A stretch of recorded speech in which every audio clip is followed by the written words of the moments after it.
दहा दिवसांची दहशत संपली. अखेर बिबट्या मादी आणि बछडे जेरबंद. चांदवडमध्ये तब्बल 10 दिवसांपासून धुमाकूळ घालणारी बिबट्या मादी आणि तिचं बछडे जेरबंद. वन विभागाच्या विशेष मोहिमेला मोठं यश. चांदवड तालुक्यातील दुगाव येथील राममळा परिसरात माजी सरपंच श्री प्रकाश सोनवणे यांच्या वस्तीवर गेल्या 10-12 दिवसांपासून बिबट्या मादी आणि तिच्या बछड्याच्या वावरांमुळे ग्रामस्थांमध्ये भीतीचे वातावरण निर्माण झाले होते.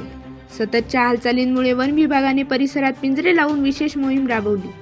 अखेर वन विभागाच्या प्रयत्नांना यश मिळाले असून बिबट्या मादी आणि तिच्या बछड्याला स्वतंत्रपणे सुरक्षितरित्या जेरबंद करण्यात आले आहे. या कारवाईमुळे ग्रामस्थांनी सुटकेचा निश्वास सोडला असून वन विभागाच्या कार्याचे कौतुक होत आहे. मात्र या बिबट्याच्या परिसरात वावर कसा वाढला आणि त्यांना आता कुठे हलविण्यात येणार याबाबतची सविस्तर माहिती पाहण्यासाठी आमच्या चॅनलसोबत राहा. अशाच सुपरफास्ट आणि विश्वासार्ह बातम्यांसाठी 24x7 न्यूज रिपोर्ट चॅनलला लाईक, शेअर आणि सबस्क्राईब करा.